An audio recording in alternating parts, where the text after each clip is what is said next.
Sehingga posisi Nabi Muhammad SAW dalam keadaan terjepit, dalam keadaan terdesak. Maka semua orang kafir berusaha untuk mendekat, untuk membunuh Nabi Muhammad SAW. Lalu apa yang dilakukan oleh Thalhah bin Ubaidillah, ayah bunda yang dirahmati Allah? Dijadikannya dirinya sebagai tameng, dijadikan dirinya sebagai perisai dari pedangnya orang kafir, dari tombaknya orang kafir, dari panahnya orang kafir, sehingga lebih dari 70 tusukan pisau pedang yang bersarang di badannya Thalhah bin Assalamualaikum warahmatullahi wabarakatuh. Alhamdulillahirabbil alamin, wassalatu wassalamu ala asyrafil anbiya'i wal mursalin wa ala alihi wa ashabihi ajma'in. Rabbi shrah li sadri wa yassir li amri wahlul 'uqdatam min lisani yafqahu qawli. Ayah ibu, orang tua kami, alim ulama, cerdik pandai, tokoh masyarakat, abang kakak serta adik-adik yang kami sayangi, kami doakan semoga kita semua senantiasa dalam keadaan sehat walafiat. Ayah bunda yang kami muliakan, kita lanjutkan pembahasan kita yang terdapat dalam kitab Arba'in Nawawi, yaitu hadis yang ketujuh sekarang. Temanya ad-dinun nasihah. Agama itu adalah nasihat, itu temanya. An Abi Ruqayyah Tamim Ad-Dari radhiyallahu anhu anna Nabiyya sallallahu alaihi wasallam qala, dari Abi Ruqayyah Tamim Ad-Dari, Allah meridhoinya, bahwasanya Nabi Muhammad sallallahu alaihi wasallam berkata. Apa isi sabda Nabi? Ad-dinun nasihah. Kata Nabi, agama itu adalah nasihat. Qulna, sahabat kemudian berkata, liman? Agama adalah nasihat itu untuk siapa ya Rasulullah? Qala, kemudian Nabi Muhammad SAW menjawab, lillahi. Yang pertama untuk Allah. Terus yang kedua, wali kitabihi, untuk kitabnya Allah. Yang ketiga, wali rasulihi, dan untuk rasulnya. Yang keempat, wali a'immatil muslimin, dan untuk pemimpin-pemimpin kaum muslimin. Dan yang kelima, wa'ammatihim, dan untuk semua kaum muslimin. Kata Nabi, agama adalah nasihat. Sahabat bertanya, untuk siapa nasihat itu ya Rasulullah? Lalu kemudian Nabi jawab, pertama, untuk Allah. Yang kedua, wali kitabihi, untuk kitabnya. Yang ketiga, untuk rasulnya. Yang keempat, untuk pemimpin-pemimpin kaum muslimin. Dan yang kelima, untuk semua kaum muslimin tanpa terkecuali. Maka ya bunda yang dirahmati Allah, pertanyaannya, butuhkah Allah kepada nasihat? Allah butuh nasihat? Nabi butuh nasihat? Al-Quran butuh nasihat? Yang butuh nasihat itu sebenarnya siapa? Kita. Maka ayah bunda, itulah pentingnya kita belajar ada guru. Kalau kita tak belajar dengan adanya guru, ayah bunda, banyak orang yang salah dalam memahami Al-Quran maupun dalam memahami hadis. Apa sebab ayah bunda? Apalagi ini bahasa Arab, tak ada harokatnya. Bahasa Arab kalau sempat kita baca kitab-kitab gundul yang tak ada harokatnya itu, salah harokatnya bisa berpengaruh. Contoh tulisan, tak ada papan tulis pula. Ada dal ya nun, itu bisa dibaca hurufnya dal ya nun. Kalau kita tebak-tebak saja, bacaannya kan bisa dinun, bisa kan? Kalau kita tebak-tebak saja bisa dainun. Setidaknya dua itu kita bisa membacanya, dan seterusnya. Bisa juga nanti dengan duyunun, diyinin. Setidaknya dua ini bisa kita membacanya dengan dainun atau dengan dinun. Maka ayah bunda yang dirahmati Allah, berubah harokatnya akan berubah arti sekalipun hurufnya sama. Dal ya nun, dainun. Dainun artinya hutang. Kalau dinun artinya agama. Satu agama, satu hutang. Jim nun tah bisa dibaca dengan jannati, bisa dibaca dengan jinnati. Qul a'udzu bi rabbin nas minal jannati wan nas. Betul? Salah. Yang betulnya apa? Jinnati. Kalau kita tengok ayah bunda hurufnya kan sama. Jannati jim nun tah, jinnati jim nun tah, hurufnya sama, tapi yang membedakan adalah harokatnya. Kalau jannati artinya sorga, kalau jinnati artinya jin. Orang kadang-kadang membaca surat Al-Ikhlas, Qul huwallahu ahad.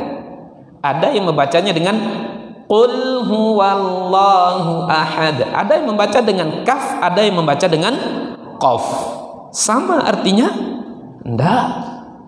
Kalau Qul huwallahu ahad dengan kaf, makanlah Allah yang satu tuh. Itu kalau Qul pakai kaf. Tapi kalau Qul pakai qaf, artinya katakanlah Allah itu satu. Sedangkan berubah harokat saja berubah arti, apalagi berubah huruf. Qalu dengan qalu, apa bedanya ya bunda? Qalu dengan qalu. Kalau qalu artinya mereka berkata. Tapi kalau qalu itu orang Kampar yang punya. Apa arti qalu? Keluar. Itu asal orang Kampar. Bisa berubah-ubah makna. Ayah bunda boleh tebak nih, kira-kira mana yang betul? Innama yakhshallahu min ibadihil ulama'a. Ingat aja akhirnya. Yang kedua, innama yakhshallaha min ibadihil ulama'u. Saya ulang. Yang pertama, innama yakhshallahu min ibadihil ulama'a. Apa ujungnya tadi? A. Yang kedua, innama yakhshallaha min ibadihil ulama'u. Kira-kira mana yang betul? Apa? Ulama'u. Ibu satu menjawab ulama'u. Yang selebihnya ulama, tentu sama. Yang ayah bunda yang dirahmati Allah, satu menjawab u, selebihnya menjawab a. Ibu kenapa u? Pangkal nama awak u, Ustaz katanya. Bapak kenapa pilih a? Mantap aja rasanya yang a itu, Ustaz katanya. Ayah bunda, kalau kita baca arti yang pertama, innama yakhshallahu min ibadihil ulama'ah. Sesungguhnya yang paling ditakuti oleh Allah adalah ulama. Itu artinya. Kalau a ujungnya, sesungguhnya yang paling ditakuti oleh Allah adalah ulama. Kalau yang u ujungnya, sesungguhnya yang paling ditakuti oleh ulama adalah Allah. Jadi mana yang betul Pak? U atau a? Itu kan. Ternyata pandangan orang banyak belum tentu itu adalah benar. Belum tentu kalau banyak orang cakap tentang sesuatu, belum tentu itu paling benar. Lalu kemudian ada satu orang cakap katanya salah, belum tentu itu salah. Nanti kita akan lanjutkan benar atau salah menurut kacamata syariat, ayah bunda. Nah, begitulah beragama ini. Harus ada Harus ada guru. Banyak orang sesat dalam kehidupan beragama, ayah bunda. Katanya dia banyak baca buku. Oh, buku yang saya baca ini, buku saya baca ini. Memang dia banyak baca buku, tapi ketika dia belajar tak ada guru, dia bisa tersesat. Sama contoh, ayah bunda, ada hadis Nabi bunyinya, siapa yang beriman kepada Allah, percaya kepada hari akhir, maka dia tidak boleh menyiram tanaman milik tetangganya. Jelas? Saya ulang. Siapa yang beriman kepada Allah, percaya kepada hari akhir, dia tidak boleh menyiram tanaman milik tetangganya. Kalau dipahami hadis ini secara tekstual, pulang kampunglah saya. Pas saya pulang kampung, Pekanbaru panas contohnya, 2 minggu saya di kampung, balik ke Pekanbaru, saya dapati bunga tanaman banyak yang layu, banyak yang mati. Andai kata saya bertetangga dengan bunda, saya tanya, bunda, ya Ustaz, kenapa tak bunda tolong siramkan bunga saya nih Pak Ustaz? Oh maaf Pak Ustaz, saya bukannya tak mau sebenarnya, cuman karena saya ada dalil Pak Ustaz. Dalil ceritanya Pak. Dalil apa bunda? Dalil hadis Pak Ustaz. Sahih bunda? Sahih Pak Ustaz. Pakai kubur gaya meyakinkan. Sahih. Apa hadisnya bunda? Siapa yang beriman kepada Allah, percaya kepada hari akhir, maka dia tidak boleh menyiram tanaman milik tetangganya. Oh, itu hadis bunda. Iyo Pak Ustaz. Sahih itu Pak Ustaz. Tengoklah sama Ustaz dalam kitab hadis nanti. Maka ayah bunda yang dirahmati Allah, salahkah hadisnya? Salah hadisnya? Hadis itu tak salah. Ayat dan hadis tak akan pernah salah. Yang salah itu penafsiran orang terhadap ayat ataupun hadis. Lalu apa makna tak boleh menyiram tanaman milik tetangga tadi? Maaf cakap ayah bunda, maknanya air yang ada antara pusat dan lutut kita ini tak boleh diserakkan, disiramkan pada yang bukan menjadi tanaman milik kita. Bahasa tegasnya ayah bunda yang dirahmati Allah, wanita diibaratkan dalam Al-Quran kan seperti taubahnya, seperti tanaman, seperti kebun kan. Nisa'ukum harthul lakum anna syi'tum, nisa'ukum harthul lakum fa'tu harthakum anna syi'tum. Perempuan-perempuanmu adalah sawah ladangmu, maka datangilah sawah ladangmu itu dengan cara yang kamu mau. Maka itu kan kiasan. Kenapa tak disebutkan begitu detailnya? Maksudnya supaya jangan terkesan nanti Al-Quran maupun hadis itu, maaf cakap ayah bunda, kata para ulama, supaya tak terkesan Al-Quran itu sebagai kitab porno, itu maksudnya. Makanya kemudian bahasa tegasnya tidak boleh berzina dengan tetangga, itu maknanya. Maka ya bunda, kita coba gali apa makna yang terdapat di balik nasihat untuk Allah. Maka kemudian jelaskan di sini, qalal ulama amman nasihatu lillahi ta'ala fa ma'naha, nasihat untuk Allah itu maksudnya adalah al-imanu billah, yakin percaya kepada Allah, wa nafyus syirik anhu, beriman kepada Allah kemudian tidak menyekutukan Allah dengan sesuatu apapun juga. Wa wasafahu bi sifatil kamali wal jalal, kemudian mensifati Allah Subhanahu wa taala dengan segala sifat kesempurnaan dan keagungan. Wa tanzihuhu subhanahu wa taala an jami'i anwa'in naqaisi, kemudian mensucikan Allah taala dari segala sesuatu sifat yang kurang. Percaya kita kepada Allah, tidak menyekutukan Allah, kemudian mensifati Allah dengan segala kesempurnaan dan menjauhkan Allah dari segala kekurangan. Wal qiyamu bi ta'atihi, dan kemudian mentaati Allah dalam perintahnya. Wajtinabu maksiyatihi, kemudian tidak bermaksiat kepada Allah Subhanahu wa taala. Tidak menyekutukan Allah dengan sesuatu apapun juga. Tak boleh menyekutukan Allah. Kenapa? Satu-satunya dosa yang takkan Allah mau ampunkannya itu syirik. Tak boleh. Hari ini viral, kemarin ada yang menyuguhkan sesajen, ya kan? Kepala sapi lah, kepala kerbau lah, kepala kambing lah. Yang menyedihkannya itu dilakukan oleh umat Islam. Banyak yang bekerja sama dengan jin, banyak yang bekerja sama dengan setan. Tak boleh syirik. Setidak-tidaknya bahasa syirik dalam kehidupan kita, ayah bunda, ketika ada kalau mayoritas ulama mengatakan pergi ke dukun jelas syiriknya. Kalau pergi ke dokter enggak syirik, kata dia. Tengok dulu. Bisakah orang syirik ketika pergi ke dokter? Bisa. Itulah Pak Dokter, dah kemana-mana saya coba berobat, cuman Pak Dokter yang bisa menyembuhkan saya. Apa katanya? Cuma Pak Dokter yang bisa menyembuhkan saya. Andai kata ada ungkapan seperti ini, di Masjid Babus Salam ada Doni Putra. Ini redaksi yang pertama. Redaksi kedua, di Masjid Babus Salam hanya ada Doni Putra. Bisa menimbulkan perbedaan makna? Bisa. Kalau di Masjid Babus Salam ada Doni Putra, bisa jadi yang lain juga ada. Kalau di Masjid Babus Salam cuma hanya ada Doni Putra, artinya satu-satunya di Masjid Babus Salam hanya Doni Putra. Cuma Bapak Dokter yang bisa saya andalkan. Syirik? Syirik. Apa sebab ayah bunda? Yang mendatangkan penyakit itu siapa? Allah. Yang menyembuhkannya siapa?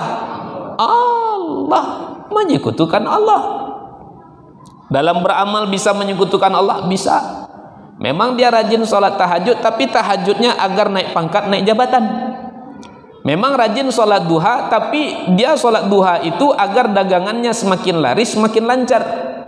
Memang dia rajin bersedekah, tapi sedekah yang dia keluarkan agar dia nanti jadi orang kaya. Bisa orang beramal seperti itu? Bisa. Syirik dia nih, syirik. Kenapa? Setidaknya kan kita sudah bersumpah setidaknya dalam sehari 5 kali. Mana sumpah kita? Inna salati wa nusuki wa mahyaya wa mamati lillahi rabbil alamin. Inna salati, sesungguhnya salatku, wa nusuki, segala amal ibadahku, mau ku korban, mau sedekah, mau haji, mau umrah, wa mahyaya, hidupku, wa mamati, bahkan sampai aku nanti mati, untuk siapa? Lillah, hanya untuk engkau ya Allah. Kata kita, aku akan bersolat, solat karena Allah, sedekah karena Allah. Tapi faktanya ketika kita mau solat, niat kita solat, niat kita bersedekah, niat kita berpuasa, tak lagi karena Allah subhanahu wa ta'ala. Oh Ustaz, kita ini kan butuh dunia. Semua kita pasti butuh dunia. Kita kan butuh harta, semua kita butuh harta. Tak ada yang tak butuh dengan harta. Ibadah saja butuh harta. Ayah bunda yang dirahmati Allah, ini dipinjam atau diminta atau diutang nih ceritanya nih. Nih, dibeli kan, pakai apa? Bismillah dapat.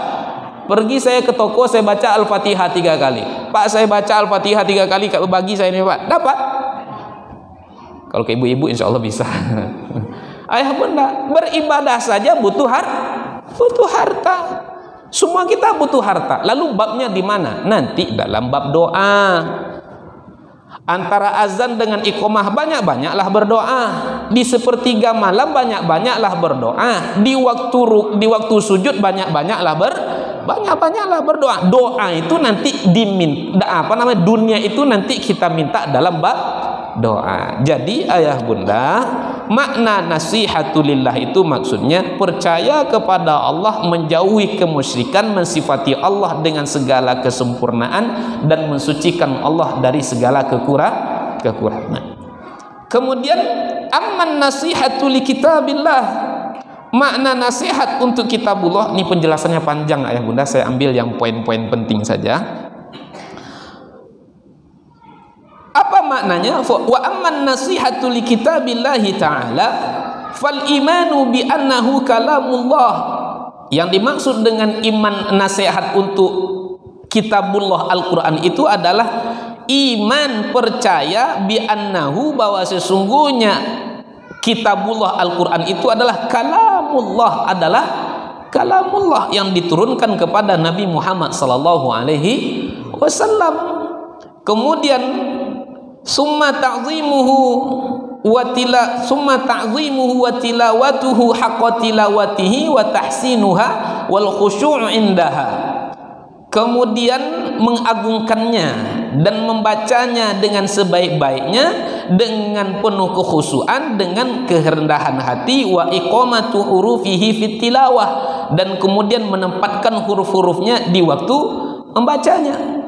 Artinya bunda yang dirahmati Allah, percayai, yakini Al-Quran itu datangnya dari Allah, dan kemudian kita agungkan Al-Quran itu. Jagalah adab-adab kita di waktu membaca. Bagaimana adab kita membaca? Tentu banyak sekali. Membaca dalam keadaan suci, kemudian menutup aurat, awali dengan a'udzubillah, kemudian berdoa kepada Allah Subhanahu wa taala, kemudian menghadaplah kita ke arah kiblat. Jangan sampai membaca Al-Quran dalam keadaan tak bersuci. Sudahlah keadaan dalam tak bersuci, kemudian baca Al-Quran cuman pakai celana jojon. Ingat Bapak Ibu, celana jojon, celananya tutup sampai sini, kemudian sampai lututnya tertutup. Sekalipun menurut syariat itu sudah betul, tapi adabnya kurang. Ayah bunda yang dirahmati Allah, salahkah saya menurut syariat kalau saya tausiah tak pakai peci, saya pakai baju kaos? Salah? Enggak salah, cuman adabnya yang kurang. Maka adab itu harus kita jaga dan membacanya dengan sebaik-baiknya. Bacalah sebagaimana luhunul Arab, baca sebagaimana orang Arab membacanya. Jangan dibawakan pula laku zapin pas membaca Al-Quran itu. Jangan dibawakan pula logat Minang kita, logat Sumatera kita, logat Jawa, logat Batak kita. Bacalah Al-Quran sebagaimana orang Arab membaca Al-Quran. Apa sebab? Al-Quran itu diturunkan bukan dengan bahasa Minang, Al-Quran bukan diturunkan dengan bahasa Batak, Al-Quran bukan diturunkan dengan bahasa Melayu, Al-Quran tidak diturunkan dengan bahasa Jawa, Al-Quran tidak diturunkan dengan bahasa Bugis, Banjar dan lain sebagainya, tapi Al-Quran diturunkan dengan bahasa Arab. Inna anzalnahu Qur'anan Arabiyya, aku turunkan Al-Quran dalam Inna anzalnahu Qur'anan Arabiyya, aku turunkan Al-Quran dengan berbahasa Arab. Perhatikan bagaimana orang Arab membacanya, maka ikutilah di sana. Kemudian menempatkan huruf-hurufnya. Bagaimana menyebut huruf fa, bagaimana menyebut huruf tha, bagaimana menyebut huruf qaf, bagaimana menyebut huruf jim, dan seterusnya. Jangan membaca Al-Quran sesuka hati kita saja. Ayah bunda yang dirahmati Allah. Kemudian amman nasihatu li rasulihi sallallahu alaihi wasallam. Apa yang dimaksud dengan nasihat untuk Rasulullah sallallahu alaihi wasallam? Maka maknanya fatasdiquhu 'ala risalati wal imanu bi jami'i ma jaa bihi wa ta'atihi fi amrihi wa nahyihi. Panjang sekali penjelasannya. Intinya makna iman nasihat untuk Rasulullah itu adalah membenarkan tasdiquhu 'ala risalati, membenarkan risalah Rasulullah sallallahu alaihi wasallam, wal imanu bi jami'i ma jaa bihi, dan kemudian meyakini semua apa yang berasal dari Rasulullah sallallahu alaihi wasallam, wa ta'atihi, dan mentaati Rasulullah sallallahu alaihi wasallam dengan melakukan segala yang diperintahkan Nabi, kemudian meninggalkan segala yang dilarangkan. Nanti kita akan sampai pada bab kata Nabi mana lagi? Lupa pula kami. Intinya hadisnya, apa yang aku suruhkan kepadamu maka lakukan, apa yang aku suruh untuk meninggalkan maka larangkan. Nah, kita lakukan segala yang diperintahkan Nabi, kemudian ditinggalkan segala yang dilarangkannya.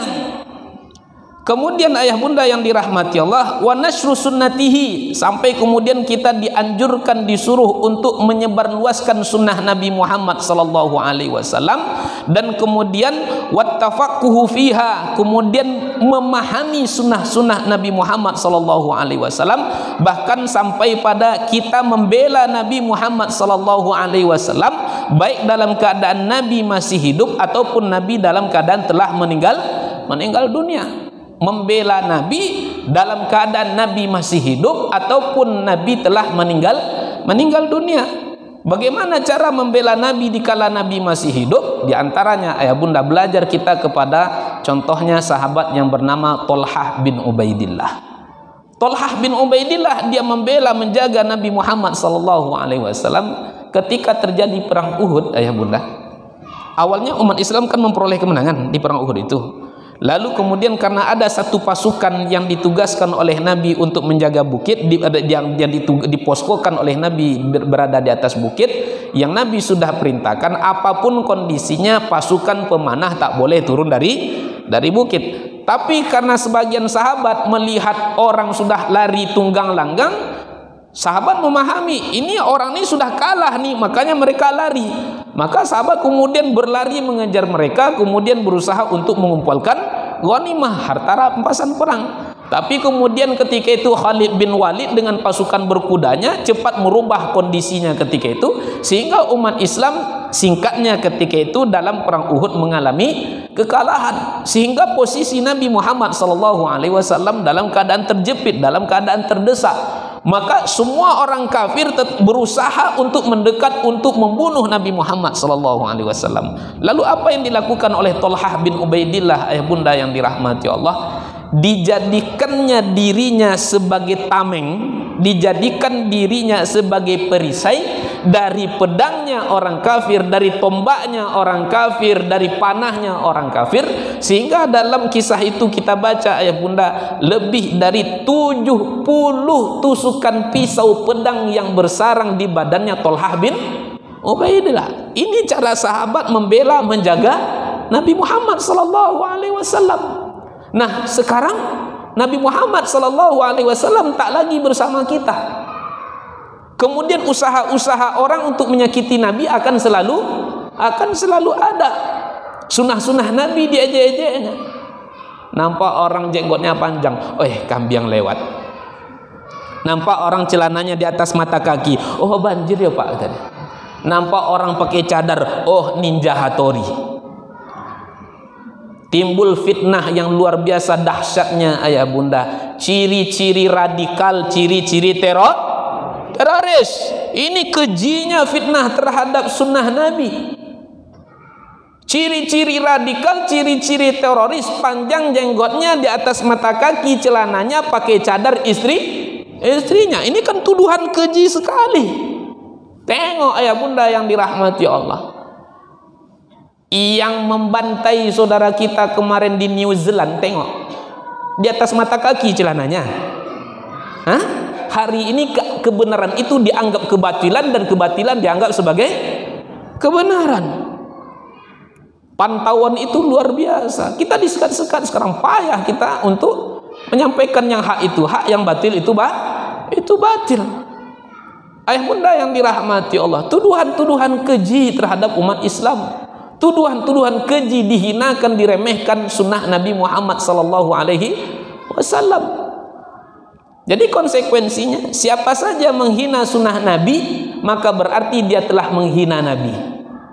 Apa sebab? Karena sunnah-sunnah itu datangnya dari Nabi Muhammad SAW. Sudah sibuk anak-anak kita, sudah sibuk umat Islam dengan hal-hal tak berguna, sehingga tak ada lagi kesempatan untuk membela kekasih kita nan mulia Nabi Muhammad sallallahu alaihi wasallam. Kemudian ayah bunda yang dirahmati Allah, berikutnya amman nasihatu li a'immatil muslimin. Bagaimana dan apa maksudnya nasihat untuk pemimpin-pemimpin kaum muslimin?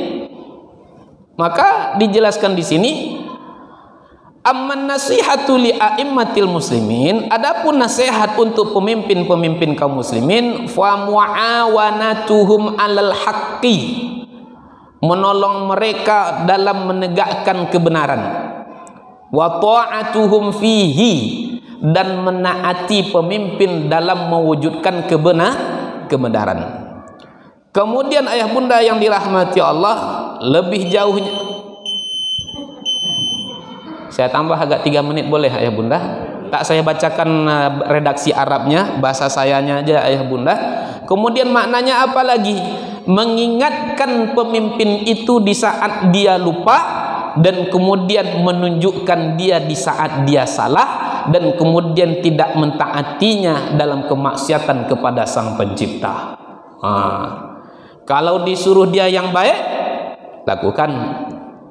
Dan kita harus menolong dia, pemimpin itu, untuk mewujudkan nilai-nilai kebaikan, nilai-nilai kebenaran. Kalau pemimpin menyuruh kepada kebaikan, umat Islam harus mentaatinya. Tapi kalau sekiranya disuruhnya untuk melakukan kemaksiatan, disuruhnya ibu belebaran beli babi panggang, mau Bapak Ibu? Untuk belebaran antar-antarlah babi panggang itu ke tetangga, kata dia. Mau? Tidak wajib tak? Kemudian supaya fresh sikit, supaya segar itu, minum khamar, kata dia. Nak dilegalkan dia khamar, kita biarkan? Tidak boleh. Pemimpin-pemimpin seperti itu harus diingatkan, harus ditunjuk, ajarkan. Makanya ayah bunda yang dirahmati Allah, syarat jadi pemimpin itu tak hanya dia banyak harta. Syarat jadi pemimpin itu tak hanya dia pandai berorganisasi, tapi syarat pemimpin itu banyak. Diantaranya apa? Dia tahu dengan nilai-nilai syariat. Kalau pemimpin tahu dengan nilai-nilai syariat, pasti yang dia bawa, dia serukan hanyalah kebaikan demi kebaikan. Tapi kalau pemimpin tak tahu dengan nilai-nilai syariat, halal haram hantam saja sama dia. Kalau dia ingkar janji, maka harus kita luruskan. Maka pemimpin-pemimpin seperti ini harus diingatkan dengan cara yang baik. Harus dibina. Kalau tak bisa dibina, tak saya yang bilang. Harus dibina. Watawasau bil haqqi watawasau bis sabri. Itu kewajiban kita untuk saling mengingat. Makanya penting pemimpin itu, makanya jelas di dalam Al-Quran itu dijelaskan syarat pemimpin itu harus Islam. Apa sebab ayah bunda? Baik buruknya agama ini, bangsa ini tergantung dengan baik tidaknya pemimpin. Rusaknya satu orang pemimpin lebih berbahaya daripada rusaknya 1000 ulama. Rusaknya satu pemimpin lebih berbahaya daripada rusaknya 1000 ulama. Gara-gara rusaknya satu pemimpin, semuanya heboh dari berbagai penjuru negeri. Ya apalah daya, kita tak berkuasa, maka sehingga mengaminkan saja. Ayah bunda dirahmati Allah, demikian dapat saya jelaskan. Mohon maaf atas segala kesalahan dan kehilafan. Maka umat Islam itu harus cerdas. Umat Islam itu harus banyak membaca supaya tidak dibodoh-bodohi. Wallahu a'lamu bishawab. Subhanakallahumma bihamdika nasyhadu an la ilaha illa anta nastaghfiruka wa natubu ilaik. Wassalamualaikum warahmatullahi wabarakatuh.